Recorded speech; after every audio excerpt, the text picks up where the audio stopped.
Bismillahirrahmanirrahim. Assalamualaikum warahmatullahi wabarakatuh. Waalaikumsalam. Innal hamdalillah nahmaduhu wa nasta'inuhu wa nastaghfiruh wa na'udzu billahi min shururi anfusina wa min sayyiati a'malina. Man yahdihillahu fala mudilla lahu wa man yudlil fala hadiya lahu. Wa ashhadu an la ilaha illallah wahdahu la syarika lah wa ashhadu anna Muhammadan abduhu wa rasuluhu. Amma ba'du. Allahumma la sahla illa ma ja'altahu sahla wa anta taj'alul huzna idza syi'ta sahla. Allahumma la ilma lana illa ma 'allamtana wa 'allimna ma yanfa'una wanfa'na bima 'allamtana wa zidna 'ilma. Allahumma arina al-haqqa haqqan warzuqna ittiba'ah wa arina al-batila batilan warzuqna ijtinabah. Allahumma rzuqna ikhlasa fil qawli wal amal. Bapak-bapak dan ibu-ibu yang dirahmati Allah Subhanahu wa taala, alhamdulillah kita memuji dan bersyukur kepada Allah Subhanahu wa taala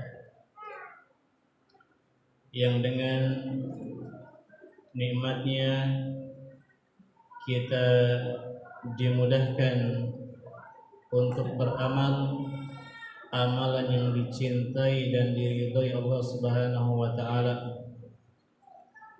Beramal amalan yang tidak sia-sia, yang akan dicatat insyaallah sebagai pemberat timbangan amal kita di akhirat kelak. Kita memuji dan bersyukur kepada Allah hingga saat ini kita masih diberikan nikmat iman, nikmat Islam yang hanya dengannya lah seorang hamba bisa memasuki surga Allah Subhanahu wa taala. Dan Allah mudahkan kita melangkahkan kaki-kaki kita ke tempat yang paling mulia di atas muka bumi. Dan kumpulnya kita juga untuk tujuan yang mulia.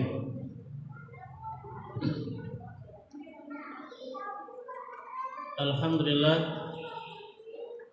ini adalah sebuah nikmat yang amat sangat besar yang tidak Allah berikan kepada setiap hambanya. Yang Allah mudahkan kakinya melangkah ke tempat ini, hakikatnya dia sedang melangkah ke surga Allah. Sebagaimana Rasulullah SAW bersabda, "Man salaka tariqan yaltamisu fihi ilman sahhalallahu lahu bihi tariqan ila jannah." Barang siapa yang menempuh perjalanan dari rumahnya, ada yang 10 menit, 15 menit, ada yang setengah jam, bahkan lebih, yaltamisu fihi ilman, untuk mencari ilmu. Yang dimaksud adalah ilmu agama. Qala Allah wa qala Rasulullah, kalam Allah dan ucapan Rasulullah. Maka kata Rasulullah SAW, sahalallahu lahu bihi tariqan ilal jannah, maka Allah akan mudahkan jalan yang menuju surga. Maka perjalanan kita hakikatnya ke surga. Yang jalan ke pasar, yang jalan ke tempat lainnya, mereka untuk urusan dunia mereka. Mereka tersibukkan untuk urusan yang suatu saat akan mereka tinggalkan. Adapun alhamdulillah yang hadir di sini orang-orang yang Allah pilih, orang-orang yang Allah berikan kebaikan. Sebagaimana Rasulullah SAW, beliau bersabda, "Man yuridillahu bihi khairan yufaqihu fid din." Barang siapa yang Allah inginkan baginya kebaikan, ya, kebaikan di dunia, kebahagiaan yang hakiki, ketenangan jiwa, dan kebaikan di akhirat, selamat dari api neraka. Kata Rasulullah SAW, yufaqihu fiddin, maka Allah akan pahamkan dia ilmu agama. Ya, syarat seorang mendapatkan kebaikan adalah dia paham ilmu agama. Itulah syarat mutlak. Oleh karenanya ilmu agama lebih penting, lebih utama daripada harta. Karena buktinya banyak orang berharta tapi dia tidak mendapatkan kebaikan di dunia, apalagi di akhirat. Ya, sudah pasti tidak. Ya, karena kebaikan itu hanya didapatkan bagi orang yang memahami ilmu agama dan dia berusaha mengamalkannya dalam kehidupan mereka sehari-hari. Baik ketika bersama keluarganya, ya, istri dan anak-anaknya, ketika bersama rekan kerjanya, pelanggannya, ketika semua interaksi muamalahnya dengan manusia, ya, didasar dengan ilmu agama, maka pasti Allah akan berikan dia kebaikan, keberkahan, ketenangan jiwa, ya, kebahagiaan yang sesungguhnya. Baik, Bapak dan Ibu yang dirahmati Allah Subhanahu wa taala, pada kesempatan kali ini, ya, kita tidak lanjut kitabnya, ya, bukan tidak lanjut, belum lanjut kitabnya, ya, masih tematik, karena setelah sesi ini nanti akan ada sesi dengan Ustadz Istiqlal, ya, hafizahullah taala, berkaitan dengan program tahfidz. Barangkali, ya, semoga tema kajian pada kesempatan kali ini bermanfaat, ya, yaitu apa yang harus dilakukan orang tua supaya anak mencintai Al-Quran. Ya, judul ini sangat penting untuk dipahami dan diketahui serta berusaha diamalkan oleh semuanya, terutama saya yang berbicara, ya, di depan ini. Nasihat ini untuk kita semua, ya, terutama bagi yang berbicara di hadapan, ya, bapak dan ibu-ibu yang dirahmati Allah Subhanahu wa taala. Sebagaimana yang diketahui bahwasanya kedua orang tua adalah manusia yang pertama berada di dekat seorang anak. Ya, merekalah yang Allah jadikan sebab munculnya, datangnya si buah hati. Anak yang dahulu kita damba-dambakan, kemudian Allah anugerahkan kepada kita, begitu lahir, Masya Allah, betapa luar biasa bahagianya seorang ayah dan ibu. Ya, mereka lah berdua orang yang pertama yang berada di sisi si buah hati, dan mereka lah orang, ya, yang dikatakan oleh Rasulullah SAW yang paling mempengaruhi karakter, kepribadian, akhlak, sikap seorang anak. Yang paling, bukan satu-satunya mempengaruhi, namun yang paling di sini ditekankan oleh Rasulullah, sebagaimana dalam sebuah hadis yang ma'ruf, yang sering kita dengar. Ya, kata Rasulullah SAW, kullu mauludin yuladu alal fitrah. Setiap anak terlahir dalam keadaan fitrah, dalam keadaan beragama Islam, dalam keadaan memiliki dalam jiwanya nilai-nilai Islam, cinta dengan kebaikan, ya, benci dengan segala keburukan, itu fitrah. Ya, Islam, cinta dengan kebersihan, cinta dengan kejujuran, cinta dengan semua kebaikan. Itu fitrah, mentauhidkan Allah sejak lahir. Ya, maka orang-orang kafir sekalipun ketika mereka berdoa, ya, pasti hatinya, wajahnya menadahkan ke arah langit. Allah yang maha tinggi. Ya, meskipun ada yang berpahaman Allah di mana-mana, tapi ketika dia berdoa pasti hatinya tertuju kepada Allah yang bersemayam di atas arsy, yang berada di atas langit. Itulah fitrah. Ya, kemudian kata Rasulullah fa'abawahu, maka kedua orang tuanya lah yuhawwidani au yunassirani au yumajjisani. Ya, kedua orang tuanya lah yang menjadikannya Yahudi atau Nasrani atau Majusi. Ya. Hadis ini menegaskan bahwasanya orang yang paling menentukan adalah orang yang terdekat, yaitu siapa? Kedua orang tuanya. Maka insya Allah tidak berlebihan kalau judulnya, tema pada kajian kali ini, apa yang harus dilakukan orang tua supaya anak mencintai anak. Supaya anak mencintai Al-Quran. Ya. Dan insya Allah orang-orang di sekitar, di sekolah juga akan berupaya sama, bagaimana siswa-siswinya mencintai Al-Quran. Ya, bukan sekedar hanya menghafal Al-Quran. Karena kalau sudah cinta, ya jangankan suruh menghafal, ya bahkan dia akan berusaha membaca, memahami, mentadaburi isi Al-Quran. Ya, tertarik dengan apa yang ada dalam Al-Quran. Karena kalau sudah cinta, insya Allah tidak perlu disuruh, anak kita akan betah berlama-lama bersama Al-Quran.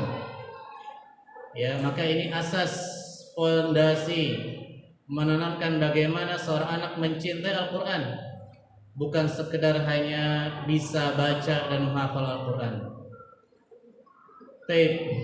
Ada 5 hal, ya, pada kesempatan kali ini yang saya berusaha rangkum apa saja yang harus dilakukan orang tua. Ada 5 hal apa saja yang harus dilakukan orang tua dalam mendidik supaya anaknya mencintai Al-Quran. Yang pertama, ya, hendaknya orang tua menyadari bahwa kesolehan dan ketakwaan orang tua adalah modal utama untuk kesolehan anak. Ya, yang pertama, hendaknya orang tua menyadari bahwa kesolehan dan ketakwaan mereka adalah modal utama kesolehan anak. Ya, kebaikan seorang anak itu sangat berkaitan erat dengan kebaikan yang dilakukan oleh orang tuanya.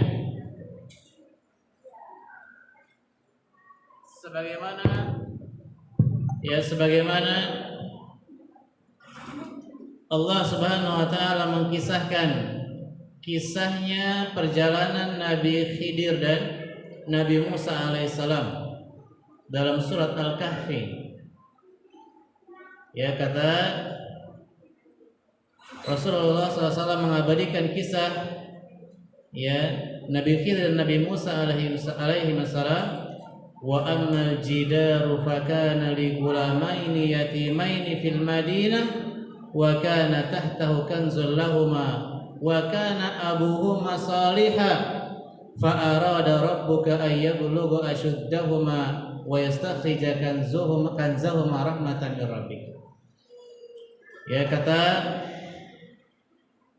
Allah Subhanahu wa taala, atau kata Nabi Khidir menjelaskan kepada Nabi Musa alaihissalam yang terheran-heran. Kata Nabi Khidir, adapun rumah yang hampir roboh itu, ya, yang kemudian dibangun kembali oleh Nabi Khidir dan Nabi Musa alaihissalam. Adapun rumah yang hampir roboh itu adalah milik 2 orang anak yatim,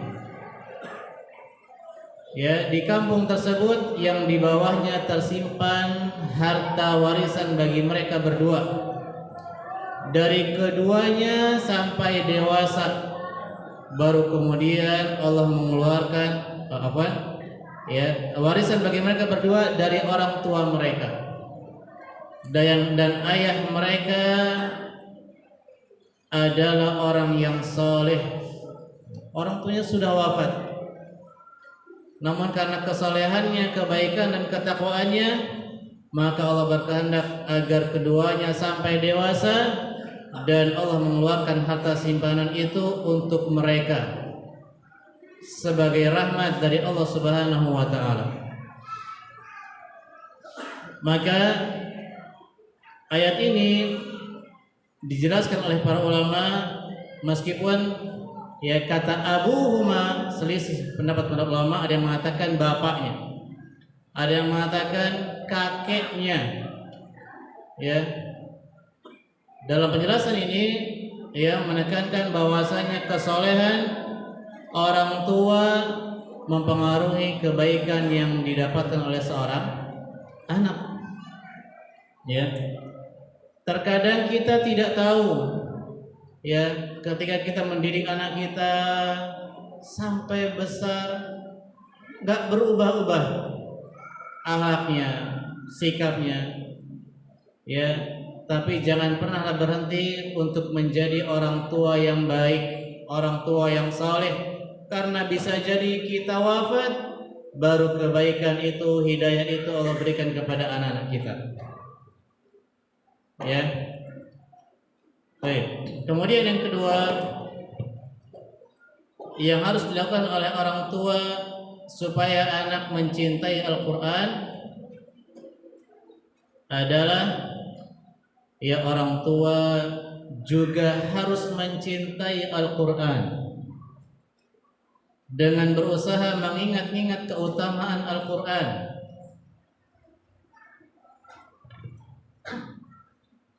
Yang harus dilakukan oleh orang tua adalah ya mencintai Al-Quran dengan berusaha mengingat-ingat keutamaan Al-Quran. Ya, tidak mungkin kita bisa mencintai sesuatu sedangkan kita tidak mengetahui apa keistimewaan yang akan kita cintai. Ya, kita mencintai, mendambakan sesuatu yang pasti kita anggap memiliki keistimewaan, memiliki manfaat yang besar untuk hidup kita di dunia apalagi di akhirat. Ya, ada orang sangat ingin beli misalnya kendaraan, dan dia milih kendaraan A misalnya. Dia memilih kendaraan A pasti dia karena mengetahui keistimewaan kendaraan tersebut, kenyamanannya, ya, kecepatannya, ya. Nah, tapi demikian pula seorang laki-laki mencintai seorang wanita, ya, sebelum melamar, ya, pasti dia akan berusaha mengetahui terlebih dahulu apa keistimewaan calon istrinya, ya, bagaimana kesolehan, ya, nah, kebaikan calon istrinya. Gak mungkin tiba-tiba pokoknya saya cinta, mustahil. Maka yang kedua yang harus dilakukan oleh orang tua adalah mencintai Al-Quran dengan berusaha mengetahui atau mengingat-ingat keutamaan Al-Quran. Bapak dan Ibu yang dirahmati Allah Subhanahu wa taala, ya bahwasanya setiap nabi Allah turunkan memiliki mukjizat dan hanya tersisa satu mukjizat yang bisa disaksikan oleh seluruh umat manusia sampai hari kiamat. Dan ini adalah mukjizat yang paling besar, yaitu apa? Al-Quran. Ya, mukjizat yang bisa disaksikan sampai hari ini. Adapun mukjizat nabi-nabi terdahulu hanya bisa disaksikan oleh orang-orang yang hidup di zamannya. Ya, namun Allah turunkan mukjizat yang paling besar kepada Nabi kita yang mulia Nabi Muhammad SAW, yaitu Al-Quran yang mukjizatnya sampai hari ini kita saksikan, dan orang-orang yang mengetahui tentang keutamaan keagungan mukjizat ini hanya orang-orang yang mempelajarinya. Adapun orang-orang yang sekedar tahu ini Al-Quran, dia tidak akan mengistimewakannya, tidak akan mengagungkannya, bahkan menganggapnya hanya sebuah kumpulan kertas biasa, disimpan, tidak pernah dibaca, tidak berusaha untuk dipahami ya isi kandungannya, karena mereka tidak mempelajarinya, tidak mentadaburinya, maka mereka tidak akan mengetahui keutamaan keagungan mukjizat ini. Keutamaan ya Al-Quran yang Allah turunkan kepada Nabi kita yang Muhammad SAW, yang pertama diantaranya adalah Al-Quran adalah petunjuk, obat penyakit hati, dan juga rahmat dari Allah Subhanahu wa Ta'ala. Ya, sebenarnya tiga ini cuman saya kumpulkan jadi satu karena terdapat dalam satu ayat.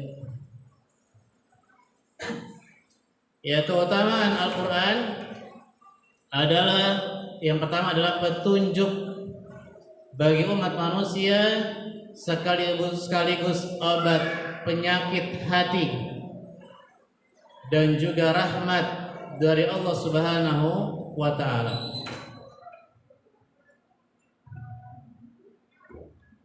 Bapak-bapak, ibu-ibu yang dirahmati Allah Subhanahu wa Ta'ala, kalau kita membeli sebuah alat elektronik, ada sebuah pabrik menciptakan atau memproduksi misalnya sebuah alat elektronik, handphone misalnya. Biasanya di sana dapat bukunya kan ya? Buku apa namanya? Petunjuk, panduan. Tujuannya apa? Supaya kita bisa menggunakan HP ini dengan baik. Ya, ketika ngecas ya tidak boleh dicas di dalam air misalnya. Ya. Kemudian apa lagi? Seterusnya. Maka orang yang menggunakan sesuatu tanpa petunjuk pasti akan rusak, pasti akan kacau. Dan subhanallah, Allah yang menciptakan kita adalah ciptaan Allah. Alam semesta ini produk ciptaan Allah Subhanahu wa Ta'ala. Allah turunkan buku petunjuknya, yaitu berupa Al-Quran. Maka bagi siapa saja yang mengikuti petunjuk ini, maka hidupnya pasti akan selamat. Maka hidupnya, rumah tangganya, anak-anaknya akan berjalan sesuai dengan petunjuk dari Rabb, pencipta alam semesta. Maka pasti akan terjaga dari kerusakan jiwanya, kerusakan mentalnya, kerusakan pergaulannya, dan seterusnya. Dan juga Al-Quran Allah turunkan sebagai obat penyakit hati dari segala penyakit, kegelisahan, hasad, dengki, ya, stres. Orang stres itu hanya stres yang Ya, maksudnya stres itu kata psikolog itu baik ya. Karena kalau orang nggak stres bahaya ya. Nah, lagi nggak ada uang, nggak stres biasanya tuh nggak mau kerja gitu. Tapi maksudnya stres di sini adalah stres yang melampaui batas, yang bisa membuat orang depresi, yang bisa membuat orang ya berperilaku di luar batas. Stres itu hanya dimiliki orang-orang yang jauh dari petunjuk Allah.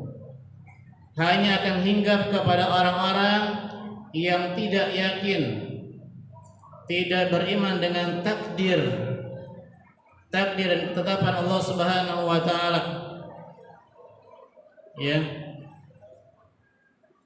Oleh karenanya Al-Qur'an adalah obat penawar hati dan sekaligus rahmat, bentuk kasih sayang Allah Subhanahu wa taala bagi siapa? Bagi orang yang beriman. Sebagaimana kata Rasulullah sallallahu alaihi wasallam dalam kata Allah Subhanahu wa taala dalam surat Yunus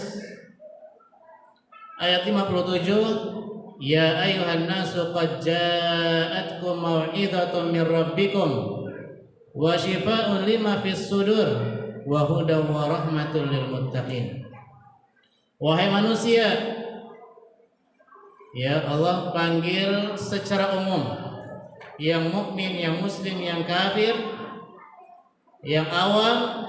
Wahai manusia, sungguh telah datang kepadamu pelajaran Al-Quran dari Rabbmu, ya, sebagai penyembuh bagi suatu penyakit yang terdapat dalam dada, dan juga petunjuk serta rahmat bagi orang-orang yang beriman. Oleh karenanya Al-Quran ini hanya akan bermanfaat bagi orang yang memiliki iman. Ya, adapun orang-orang yang tidak memiliki keimanan dalam dadanya, maka Al-Quran hanya bagaikan kumpulan kertas yang tidak bermanfaat. Bagi orang-orang yang tidak meyakini adanya janji-janji Allah, bagi orang-orang yang tidak meyakini adanya hisab pada mahsyar, ya, adanya mizan, yang tidak meyakini ini, maka Al-Quran tidak akan bermanfaat sedikit pun. Meskipun Al-Quran ada di rak buku rumahnya, ya, meskipun Al-Quran ya ada disimpan baris dengan rapih di rumahnya, namun tidak akan berikan manfaat. Kemudian di antara keutamaan Al-Quran yang kedua adalah bahwasanya Al-Quran akan datang pada hari kiamat memberi syafaat, penolong, sebagaimana Rasulullah Sallallahu Alaihi Wasallam bersabda dalam hadis yang diriwayatkan oleh Imam Muslim, Iqra'ul Qur'ana fa innahu ya'ti yaumal qiyamati syafi'an li ashabihi. Ya, kata Rasulullah SAW, bacalah Al-Quran, sesungguhnya kelak ia akan datang pada hari kiamat untuk memberikan syafaat, pertolongan bagi penganutnya, bagi yang membacanya, bagi yang berusaha memahami isinya dan juga berusaha untuk mengamalkannya. Al-Quran akan datang menjadi penolong. Masya Allah, seandainya kita mengetahui hanya dua keutamaan ini saja, ya, bahwasanya Al-Quran adalah petunjuk, obat penawar hati, kemudian rahmat dari Allah, plus juga akan menjadi penolong pada hari kiamat, maka cukuplah dua keutamaan ini menjadi motivasi bagi kita untuk apa?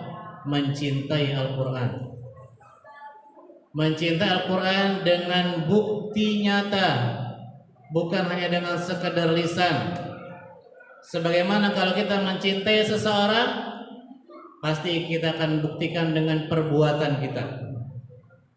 Kalau kita mencintai anak-anak kita, pasti kita akan buktikan dengan keringat kita,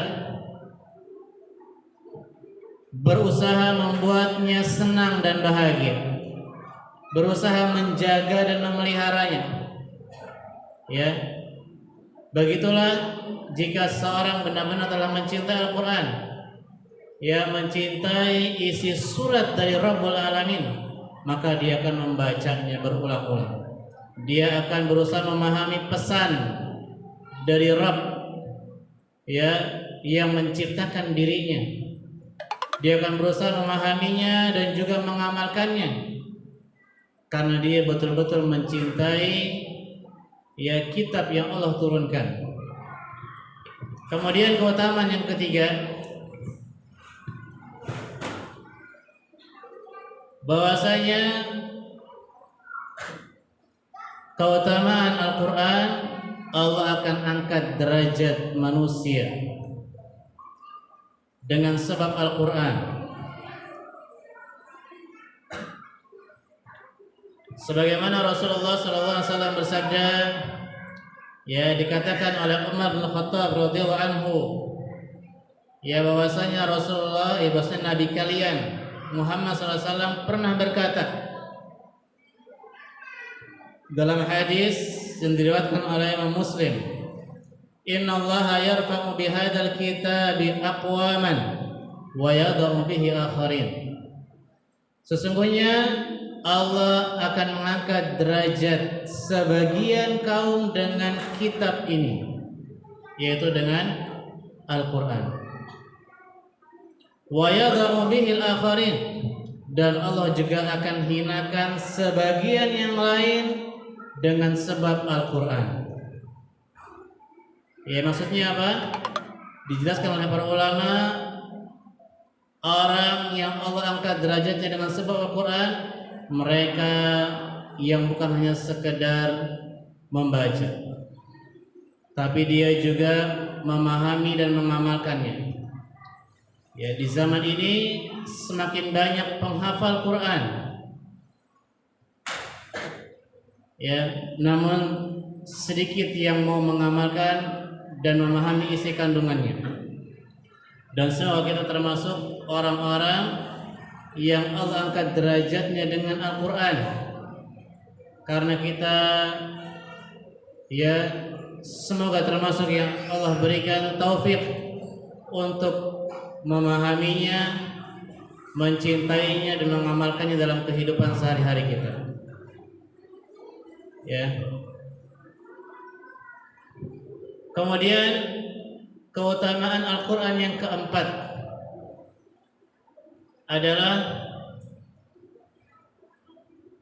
dengan membaca Al-Quran Allah berikan pahala yang berlipat-lipat.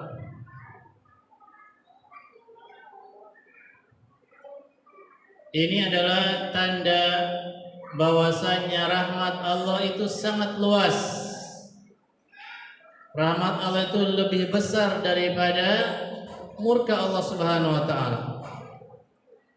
Bahkan kalau mau dihitung-hitung keadilan, ya, mau adil-adilan berdasarkan amal soleh, maka niscaya tidak akan ada di antara kita yang masuk surga Allah Subhanahu wa taala.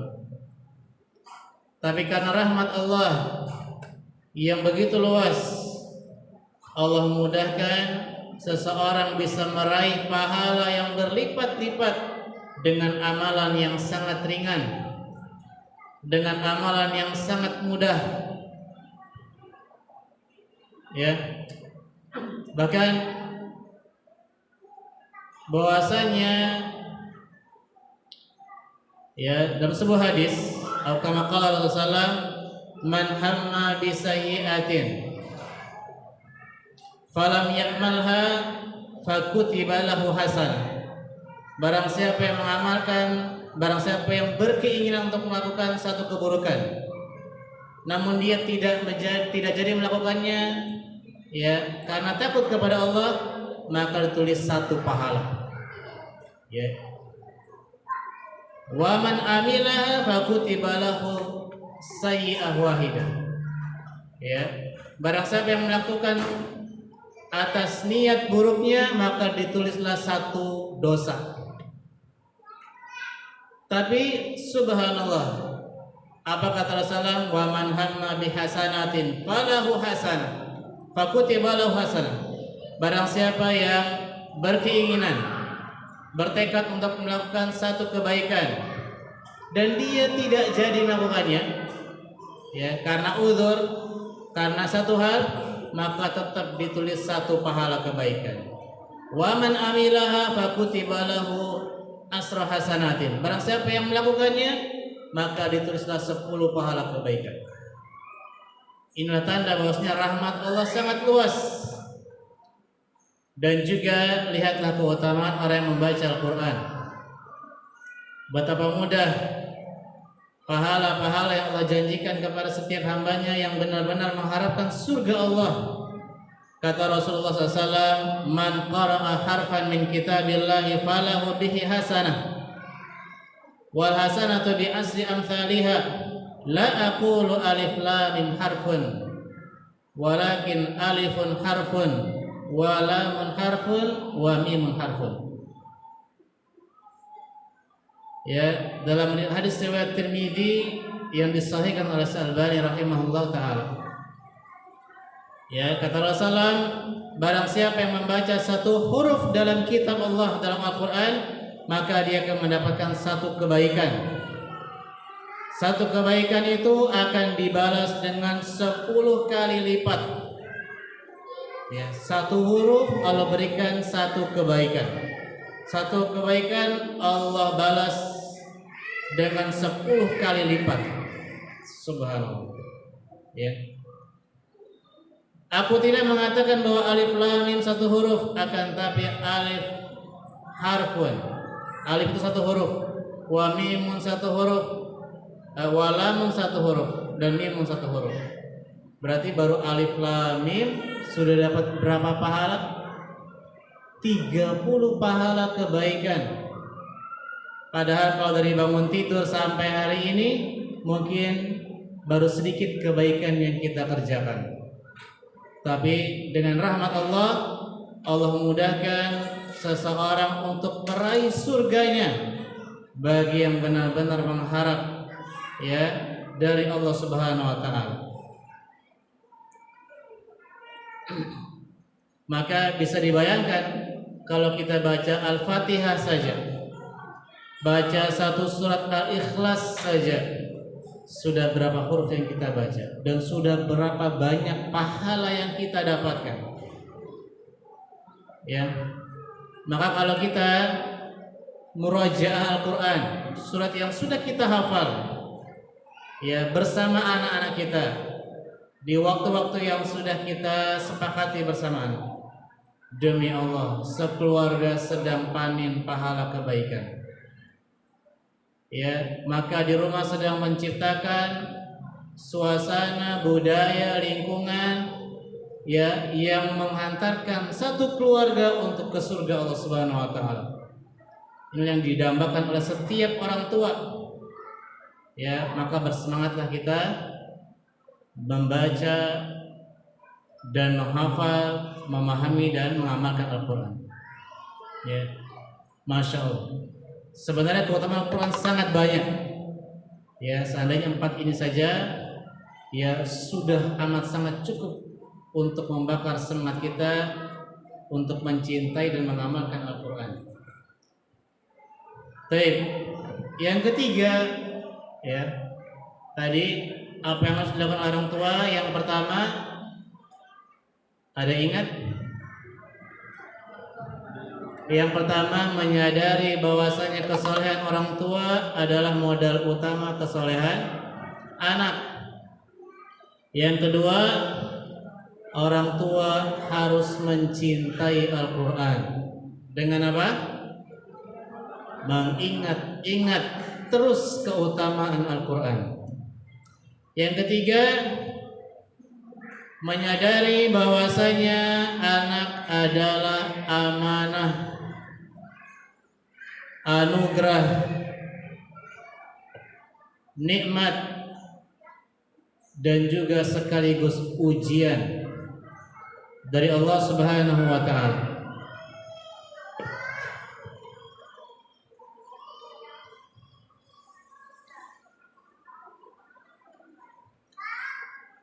Anak adalah anugerah, nikmat. Buktinya apa? Buktinya tidak semua orang Allah berikan anugerah buah hati. Ya, sebagaimana Allah Subhanahu wa taala menjelaskan dalam surat Asy-Syura ayat 49. Lillahi mulku samawati wal ardi. Yakhluqu ma yasha'u. Yahabu liman yasha'u inatha wa yahabu liman yasha'u dzukura aw yuzawwijuhum dzukranan wa inatha wa yaj'alu man yasha'u aqiman innahu alimun qadir. Kata Allah Subhanahu wa taala, milik Allah lah semua kerajaan yang ada di langit dan bumi. Ya, milik Allah semua yang ada di langit dan di bumi, bahkan termasuk buah hati yang tinggal bersama kita. Dia menciptakan apa yang Dia kehendaki, memberikan anak perempuan kepada siapa yang Dia kehendaki, memberikan anak laki-laki kepada siapa yang Dia kehendaki. Masya Allah, ada yang anaknya 4 laki semua, ya. Ada yang anaknya perempuan semua. Ada yang anaknya ya laki perempuan, atau perempuan laki-laki. Au yuzawwijuhum dzukrana wa inatha. Atau Allah menganugerahkan kepada mereka anak laki-laki dan wanita. Dan Allah juga yang memberikan kepada siapa yang dikehendakinya kemandulan, tidak memiliki anak. Ya, sesungguhnya Allah Maha mengetahui lagi Maha mampu. Oleh karenanya anak adalah anugerah. Dan walhamdulillah, orang-orang yang dianugerahi sebuah anak keturunan atau buah hati, maka itulah nikmat, anugerah dari Allah. Dan itu hakikatnya milik siapa? Milik Allah Subhanahu wa ta'ala. Itu adalah amanah yang Allah titipkan kepada kita untuk kita jaga, untuk kita rawat, supaya dia tumbuh, berjalan, dewasa, ya masih berada di atas fitrahnya, masih berada di pemahaman agama yang lurus, agama yang benar, ya, pemahaman yang sesuai dengan pemahaman para sahabat dan para tabi'in dan tabi'in tabi'in. Dan anak juga sekaligus ujian. Bahkan Allah katakan dalam surah At-Taghabun ayat 14, ya ayyuhalladzina amanu inna min azwajikum wa auladikum aduwwan lakum fahdharuhum. Dalam ayat ini bahasa yang digunakan, yang diturunkan oleh Allah Subhanahu wa taala, bahasa yang sangat jelas. Wahai orang-orang yang beriman, sungguh di antara istri-istri dan anak-anak kalian ada yang menjadi musuh bagi kalian, fahdharuhum, maka waspadalah, ya, maka berhati-hatilah, ya, akan menjadi musuh dalam satu selimut, satu atap, ya. Mereka bisa menjadi orang-orang yang menyebabkan kita masuk ke dalam neraka Allah Subhanahu wa taala. Maka hendaknya kita berhati-hati dengan titipan amanah orang-orang yang berada di bawah kepemimpinan kita. Ya, seorang laki-laki sebagai suami, pemimpin atas rumah tangganya. Seorang wanita, istri, dia pemimpin di rumah suaminya atas anak-anaknya. Ya. Kemudian apa kata Allah? Wa in ta'fu wa tasfahu wa taghfiru fa innallaha ghafurur rahim. Inilah tips dari Allah Subhanahu wa taala bagaimana hendaknya kita menyikapi musuh-musuh kita yang tinggal dalam satu atap bersama kita. Ya. Apa kata Allah Subhanahu wa taala? Ya, jika kamu memaafkan mereka, Masya Allah. Karena begitulah tabiat seorang wanita dan begitulah tabiat seorang anak yang akalnya belum dewasa, yang akalnya belum sempurna. Ya, maka yang harus dewasa, yang harus bijak, yang harus lebih berilmu siapa? Orang tuanya. Apa kata Allah? Wa in ta'fu wa tasfahu wa taghfiru. Ya, namun jika kamu memaafkan mereka, tetap menyantuni mereka dan mengampuni kesalahan-kesalahan mereka, sungguh Allah Maha Pengampun lagi Maha Penyayang. Ya, maka orang tua tidak boleh benci, dendam, seburuk apapun sikap dan akhlak anak-anaknya. Ya, harus mudah memaafkan. Karena kita yang sudah diberikan usia lebih panjang, pengalaman lebih banyak, kedewasaan yang sudah lebih dibandingkan anak kita. Ya, maka inilah tips dari Allah Subhanahu wa taala bagaimana supaya kita bisa ya memimpin bersama satu keluarga menuju surga Allah Subhanahu wa taala. Ya, tidak memberikan kata-kata umpatan yang justru malah membuat seorang anak semakin jauh. Ya, dan semakin sulit mendengarkan nasihat dari orang tuanya.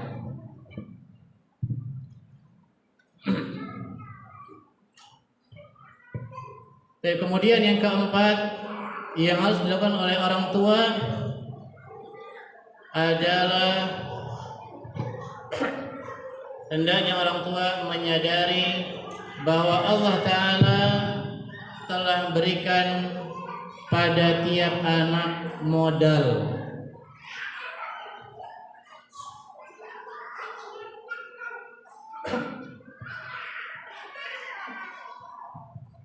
Ternyata Allah Subhanahu wa taala tidak hanya memberikan anugerah amanah saja. Allah sudah memberikan petunjuk berupa Al-Qur'an dan hadis-hadis Nabi Muhammad SAW. Dan ternyata Allah juga telah membekali anak-anak kita modal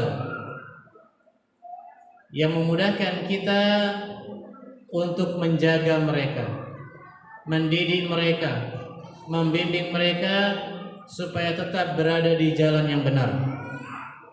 Apa modal yang Allah berikan untuk pada mereka? Yang pertama, Allah telah berikan mereka panca indera. Yang kedua, Allah telah bekali mereka fitrah sebagaimana dalam hadis yang telah kita sebutkan tadi. Allah telah bekali anak-anak kita hati nurani sebagaimana Allah Subhanahu wa taala berfirman dalam surat An-Nahl ayat yang ke-78.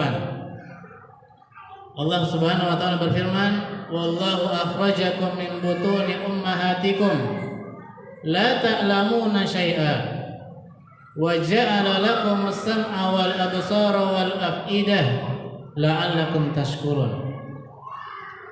Aku mengeluarkan kamu dari perut ibumu dalam keadaan tidak mengetahui apa-apa. Ya. Tapi apakah Allah biarkan dia dalam keadaan bodoh dan tidak dibekali dengan sesuatu pun? Tidak. Ternyata Allah telah menjadikan bagi mereka ya, pendengaran, penglihatan, dan hati nurani.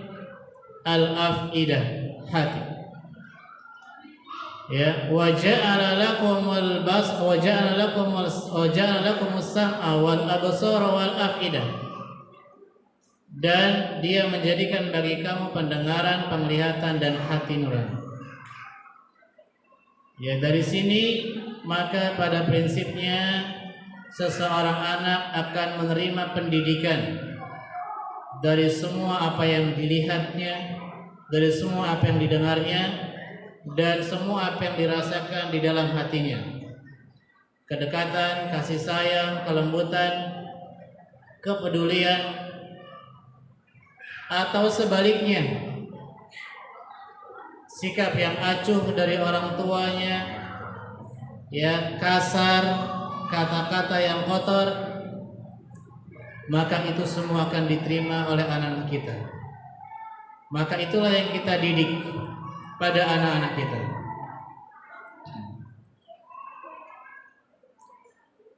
Kemudian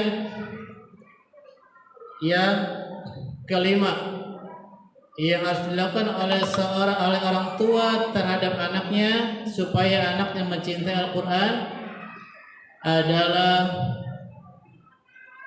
orang tua hendaknya mengetahui cara mendidik.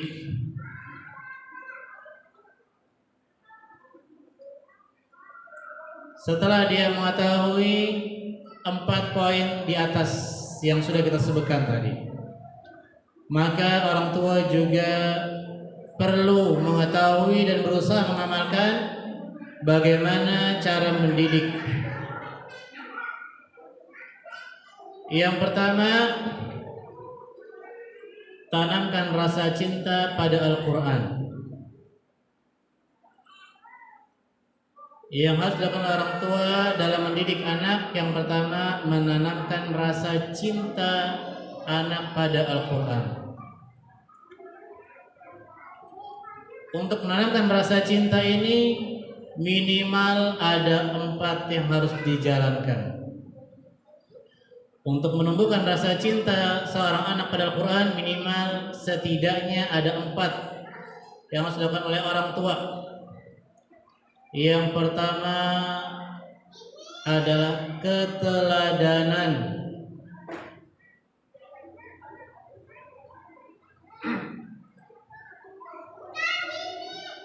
Seorang anak akan mencintai sesuai apa yang dicintai orang tuanya. Kalau bapak ibunya biasa makan tempe orek, insya Allah anaknya doyan banget tempe orek. Benar nggak? Ya. Kalau bapak ibunya biasa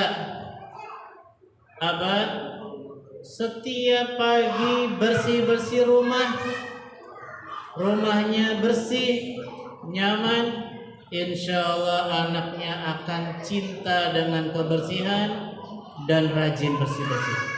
Tentunya berproses. Ya. Kalau orang tuanya ya sering terbiasa berlama-lama dengan HP-nya, maka insya Allah anaknya juga akan berusaha sungguh-sungguh mendapatkan seperti yang biasa dilakukan oleh orang tuanya. Karena penasaran, orang tuanya begitu nikmat ya berjam-jam bersama HP-nya,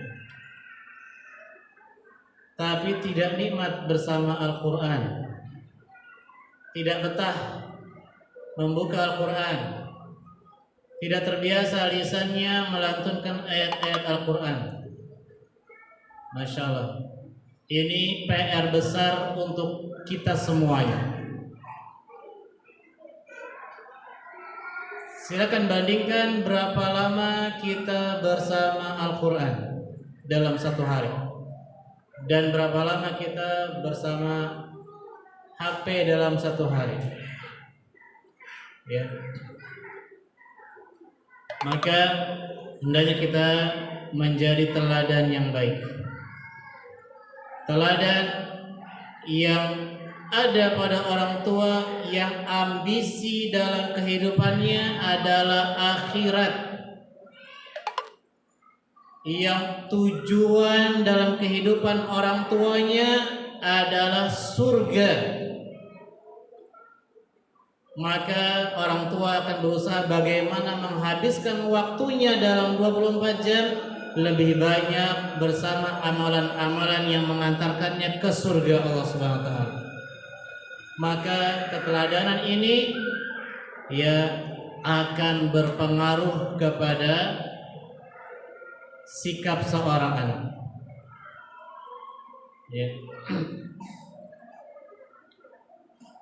Bukan orang tua yang setiap hari waktunya habis untuk mengejar dunia. Lihat bagaimana gambaran orang-orang saleh,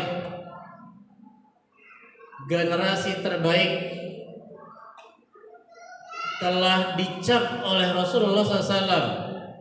Ya, kata Rasulullah, khairu ummati qarni, thumma alladhina yalunahum, thumma alladhina yalunahum. Kata Rasulullah, sebaik-baik umat adalah yang ada atau hidup pada generasiku, yaitu siapa? Para sahabat. Kemudian setelahnya, yaitu anaknya para sahabat yang tidak sempat bertemu kepada Rasulullah, yaitu siapa? Para tabi'in. Kemudian generasi setelahnya yang tidak sempat bertemu dengan para sahabat tapi bertemu dengan para tabi'in, yaitu siapa? Tabi'ut tabi'in. Dicap oleh Rasulullah SAW yang tidak pernah berdusta dengan lisannya, mereka lah generasi terbaik. Kenapa mereka generasi terbaik?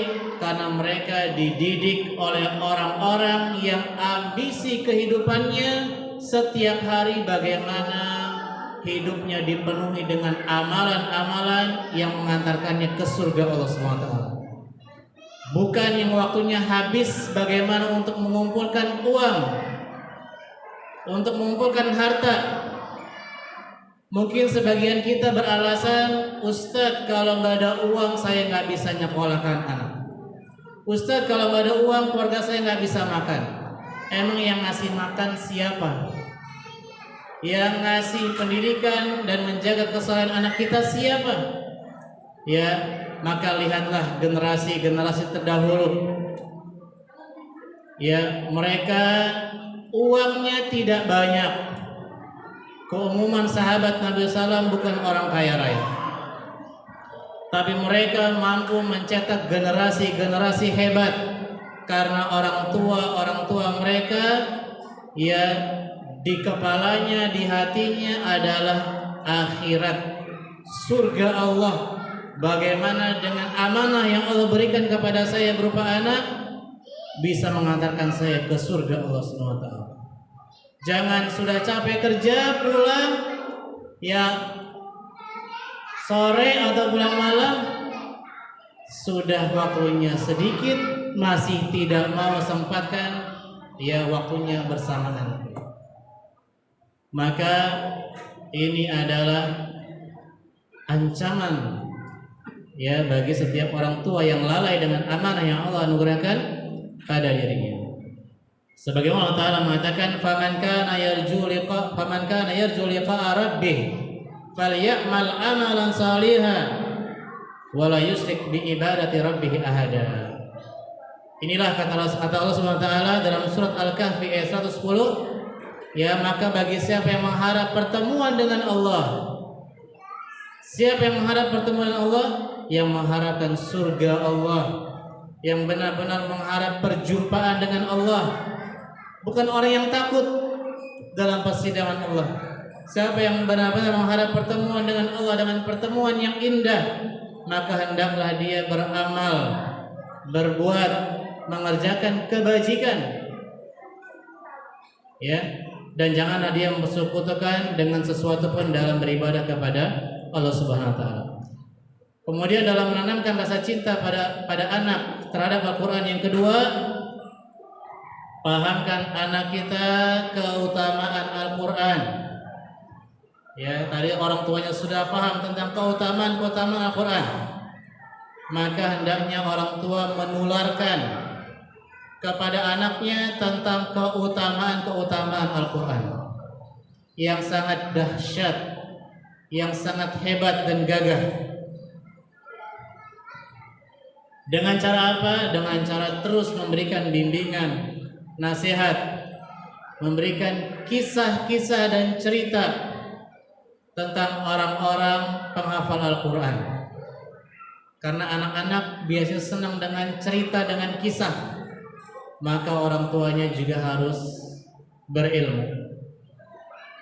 Kemudian yang ketiga, supaya tumbuh dalam diri anak rasa cinta pada Al-Quran, carikan lingkungan yang baik di luar rumah. Setelah di rumah diciptakan budaya yang baik, maka orang tua juga berusaha mencarikan lingkungan yang baik di luar rumah untuk anak-anaknya. Ya, sebagaimana kata Rasulullah SAW, as-sahibus sahib, teman itu bisa menarik. Kalau dia biasa berteman dengan orang atau seorang anak yang kata-katanya kotor, maka sangat mungkin anak kita pulang ke rumah juga akan membawa kebiasaan yang jelek.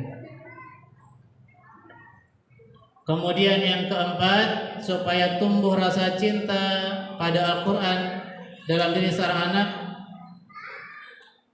harus disiplin. Orang tua harus buatkan jadwal bersama anak kapan dia baca Al-Quran, kapan dia murajaah Al-Quran. Bahkan afwan, ya seandainya orang tua dapati ada PR untuk anaknya di rumah, maka kalau saya pribadi dahulukan Al-Qurannya, baru kerjakan PR-nya. Ya, nah, tapi tetap bukan berarti PR-nya nggak usah dikerjakan, ya. Tapi dahulukan Al-Qurannya, dahulukan manzilnya, murojaah hafalan anak yang sudah dihafal. Jangan sampai hilang, jangan sampai semangat, nak, hafalan kamu tambah, tapi yang sudah lama tidak diulang-ulang. Maka itu sejatinya bukan nambah hafalan, tapi pindah hafalan. Ya. Nah, maka disiplin, konsisten itu letaknya ada pada orang tua, bukan pada seorang anak. Ya, anak kalau lagi nggak mood, dia nggak akan mau baca Quran. Tapi kalau orang tuanya tegas dan disiplin, waktunya bersama Quran, harus bersama Quran, maka itu akan menjadi kebiasaan. Ya, lambat laun tidak perlu anaknya dipaksa karena sudah tahu jadwalnya.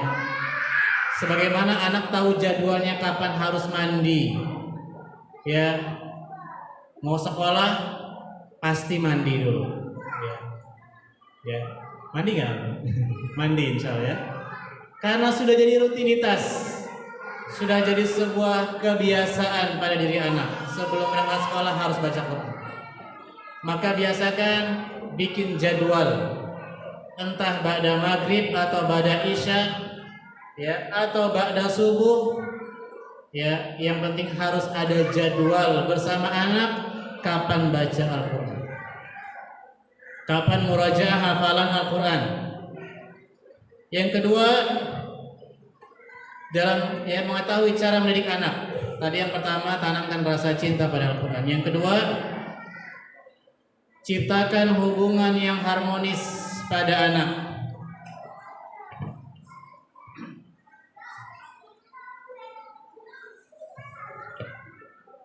Hubungan yang harmonis pada anak akan tercipta jika orang tua memberikan, yang pertama, jika orang tua memberikan sentuhan lembut dan kasih sayang. orang tuanya lembut ucapannya, santun dan enak didengar,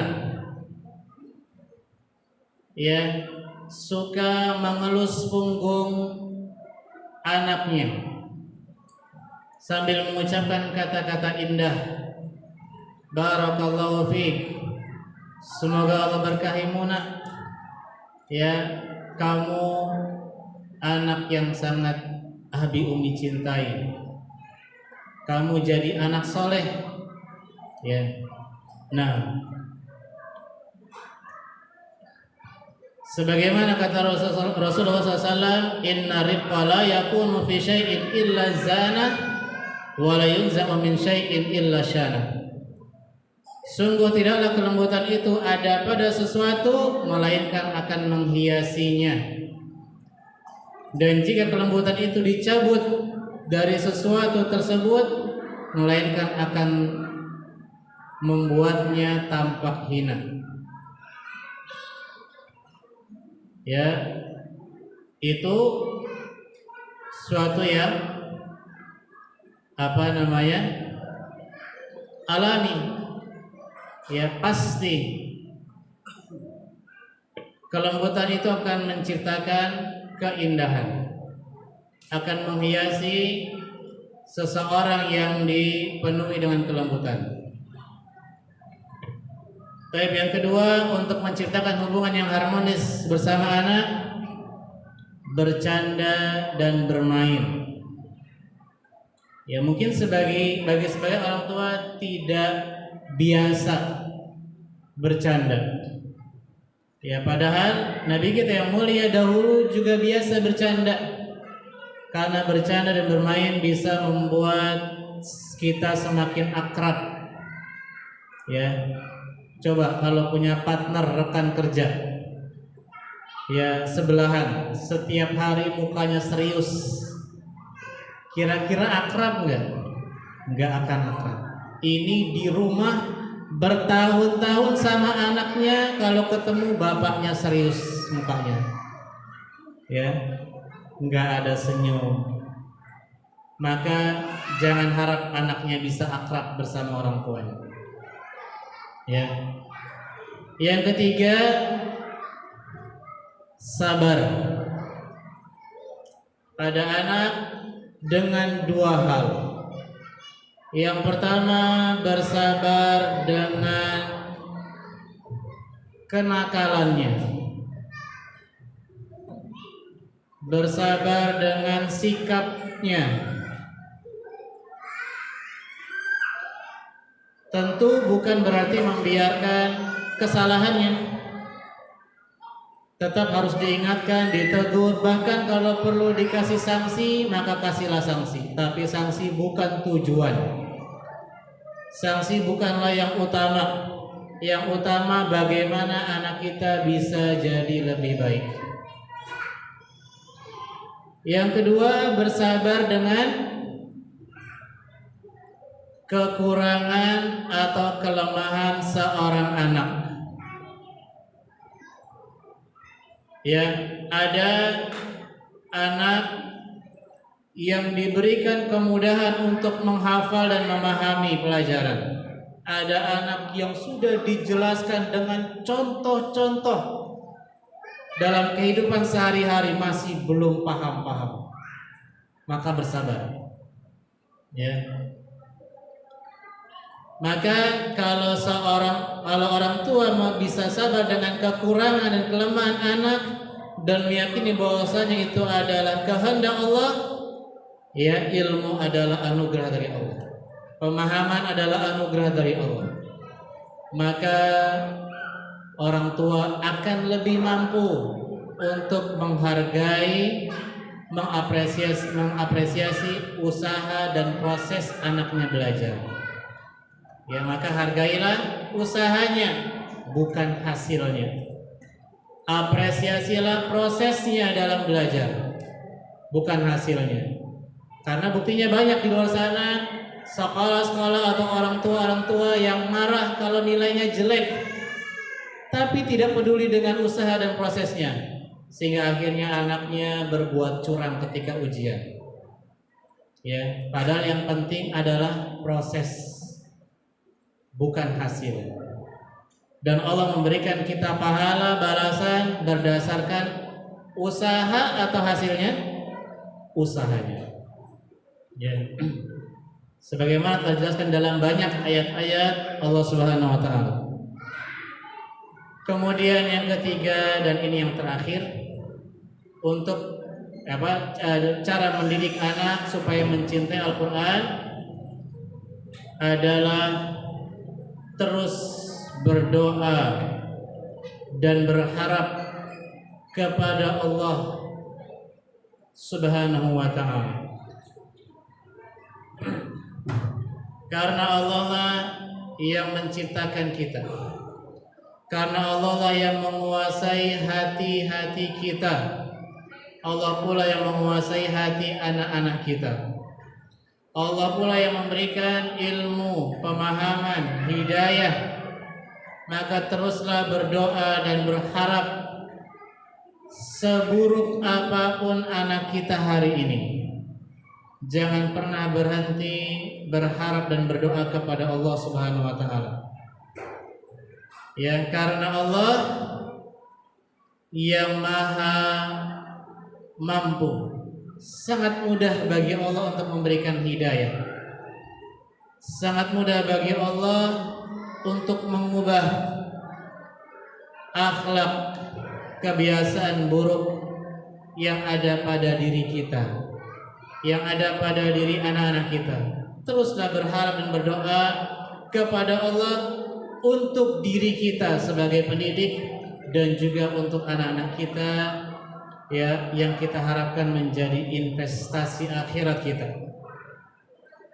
Ya, jangan pernah berhenti berusaha menjadi orang tua yang saleh.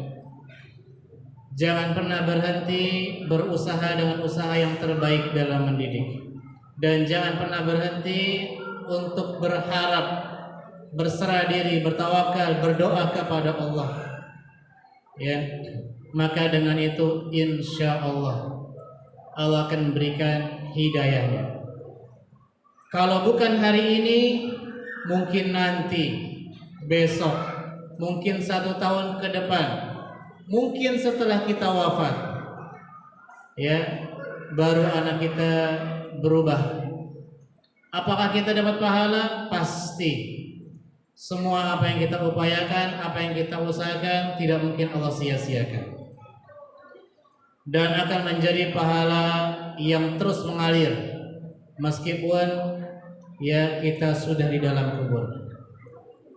Ya, harta yang kita kejar, kita tumpuk-tumpuk, nanti akan kita tinggalkan. Yang menemani kita adalah amalan kita. Yang terus menghampiri kita meskipun kita sudah dalam kuburan adalah doa anak-anak saleh kita. Kebaikan yang dilakukan oleh anak-anak kita dengan sebab kita. Maka jangan sampai ada orang tua beralasan, Ustadz, anak kan masukin anak-anak ke STQ biar hafal Quran, ngapain disuruh murojaah di rumah lagi? Nanti pahalanya buat gurunya semua. Ya, tetap orang tua meskipun anaknya jadi soleh, orang tua tetap akan ditanya tentang amanahnya, apa yang sudah dikerjakan oleh orang tua. Anaknya soleh dengan sebab siapa? Orang tuanya atau orang lain? Ya, orang tua tetap akan ditanya. Ya, oleh karenanya orang tua jangan bersandar dan bergantung kepada sekolah, kepada guru-guru. Ya, orang tua semua merasakan didik ngajar anak 2 di rumah, ya, 1 jam kelimpungan bukan main. Gurunya 1 jam ngajar 20 anak, ya, 10 anak 1 halaman, 23 anak 1 kelas, ya, bisa dibayangkan bagaimana anak itu bisa memperoleh ilmu yang lebih efektif, ya, lebih mudah diserap adalah privat, ya, one by one, ya. Maka privat yang paling utama adalah bersama orang tuanya. Ada kedekatan hati, ada kedekatan emosional, Ya ada, ya bahkan masya Allah setiap hari bisa bercanda, bermain, dan belajar bersama. Tapi barakallahu fikum, mohon maaf tidak ada sesi tanya jawab karena waktunya sudah banyak ya terambil, dan pada kesempatan berikutnya insya Allah akan disosialisasikan. Harapannya tadinya semuanya ingin kita wajibkan, ya fardu ain. Kalau fardu ain berarti kalau enggak dosa ya. Nah, tapi ya sudah. Eh, Semoga yang tidak hadir bisa menyaksikan apa yang sudah direkam di video, nanti sosialisasi dari Ustadz Istiqlal, dan nanti insya Allah kita buka tanya jawab. Semoga waktunya cukup karena ini penting sekali berkaitan dengan program sekolah yang harus berkesinambungan, berkelanjutan di rumah. Ya, sebagaimana tadi sudah kita sebutkan, ya kajian hari ini, kesolehan anak modal utamanya sangat bergantung dengan kesolehan siapa? Orang tuanya di rumah. Baik, barakallahu fikum. Ini hadiahnya bingung gimana? Ya. Nah, mungkin ditunda kajian berikutnya, hadiahnya dibanyakin. Baik, barakallahu fikum wa jazakumullahu khairan jazilan. Kemudian kita lanjut ya sosialisasi dengan Ustadz Istiqlal, dan insya Allah akan tetap di sini dampingi beliau. Nah,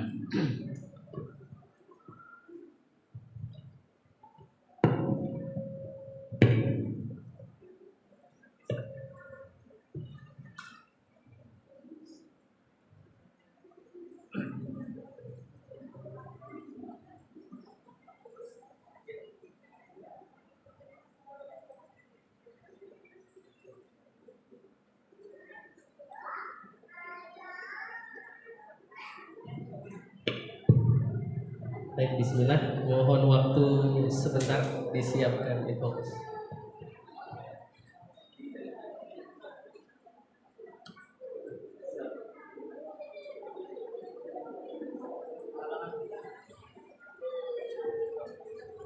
Berarti